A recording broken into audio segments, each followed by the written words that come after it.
Today's kernel goes out to the podcast librarian on Instagram. I hope you enjoy today's episode and appreciate the support.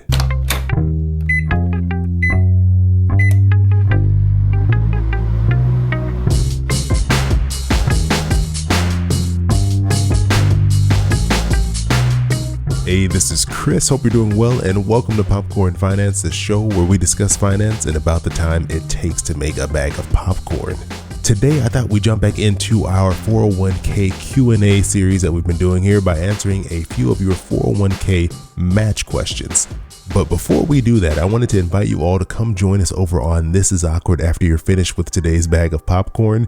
This is a podcast that I host with my co-host Allison, where we take your calls and help you through your awkward money situations, whether that be a friend who is a horrible tipper or family who is all in your financial business. We help give you the words you need to get through it. So even if you didn't call in and ask this question yourself, maybe this is a situation that you've dealt with and you're looking for ways to hopefully get through it without losing your friends and family along the way. So if you're interested and want to come join us, check out the link in the show notes. That way you can hop into our latest episode. So let's jump into your 401k match questions. I put out a request during last episode if you had any questions, along with sitting out a few things on Instagram, and you all came through with a lot of really great questions.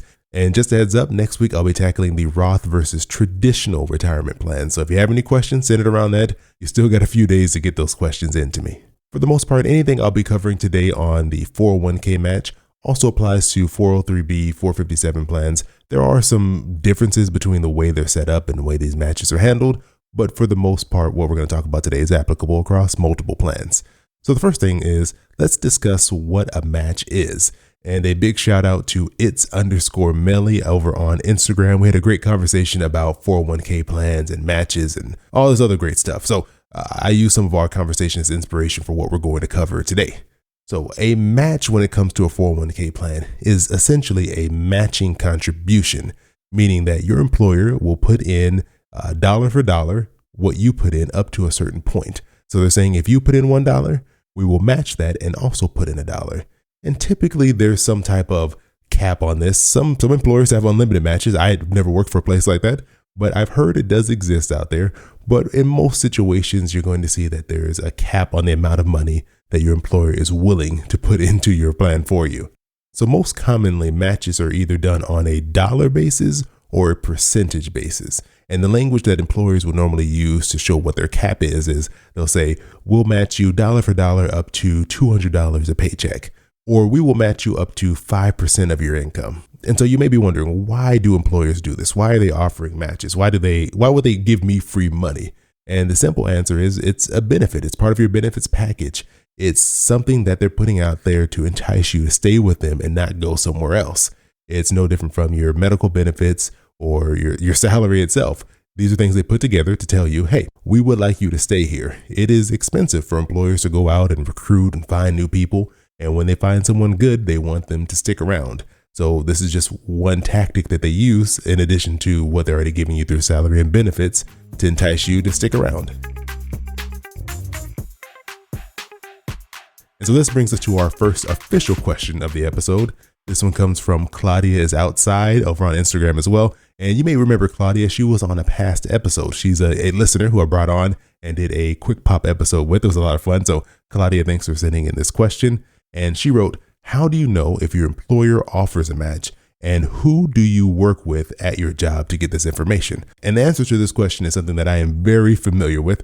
I worked in payroll for many, many years. And so it would either be me that people will come to or human resources. And it really depends place to place. Some organizations, those two departments are combined into one, but it's typically going to be the people that you would turn to make changes to, say, like your tax deductions, or you would turn to for questions during open enrollment about your medical benefits. Those are the same people you would go to ask if your company offers a 401k match. All right, and we have time for one more question today, and this comes from Giovanna Nicole 3 on Instagram. And she wrote in and asked, should I contribute if there's no match and contribute to a Roth IRA instead? And this is a great question and something that comes up very often, I think, for several reasons. And for those of you who aren't familiar with an IRA versus a 401k, these plans are very similar. They're structured in very similar ways. The main difference between them is, number one, contribution limit. You can contribute more into a 401k than you can into an IRA. Currently, the contribution limit for a 401k in the year 2020, and I also believe in 2021 the limit will be the same, is $19,500. You can contribute even more if you're over the age of 50. For an IRA, the limit is capped at $6,000 a year during 2020, and you can do up to $7,000 if you are over the age of 50. Number two, IRAs don't offer any ability to match because this is just an individual plan, meaning that this is all you. And there's no other person there to help you out, no other organization to help you out, versus a 401k, which is a work-sponsored plan. In that situation, there's a little bit more of an incentive to put money into those plans. And reason number three, if we're talking about a traditional version of both the 401k and the IRA, there's an immediate tax benefit by using a 401k versus an IRA. And that is because 401k plans, they're administered by your employer. And so that means that they have control over how much taxes are already pulled from your check anyways. So if you're contributing into a traditional 401k plan, which means that you don't pay taxes on the money going into the plan, the payroll department can go in and adjust your tax withholding right then and there, meaning that you'll pay less in taxes, meaning you'll get more money in your paycheck right away when you contribute into a 401k plan. Versus with a traditional IRA, that money you're putting into that plan is what you're doing on your own. You're not going through your employer. It's just coming directly out of your bank account. So the tax benefit you receive by contributing to a traditional IRA is not really felt or not really received until you file your taxes and you get refund of the taxes that you paid on the money that went into that traditional IRA. But to jump back to the original question, the reason why this gets asked so often is that 401k plans are known for having higher fees than if you were to go to an inexpensive option in an IRA. And it really depends by workplace. I can say for myself, where I work, the plan has extremely low fees.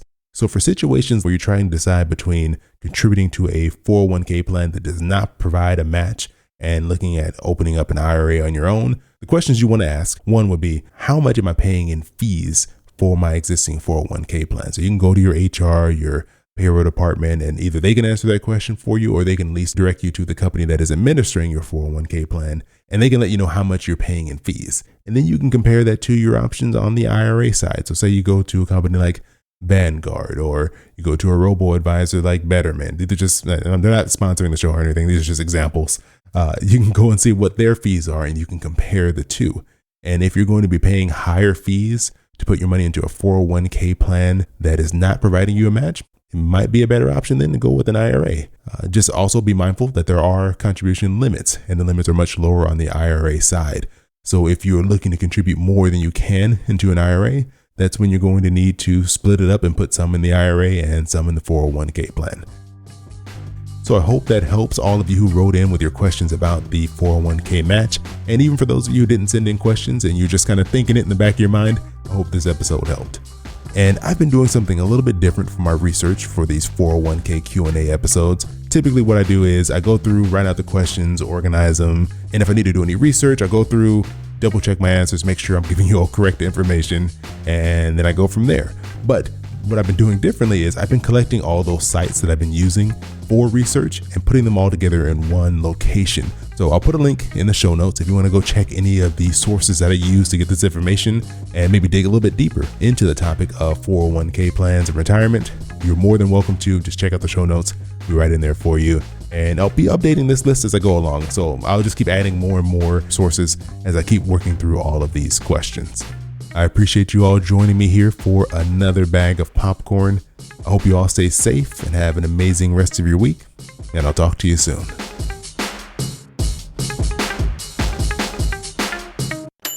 Yeah, boy, keep it poppin' like Mary Poppins.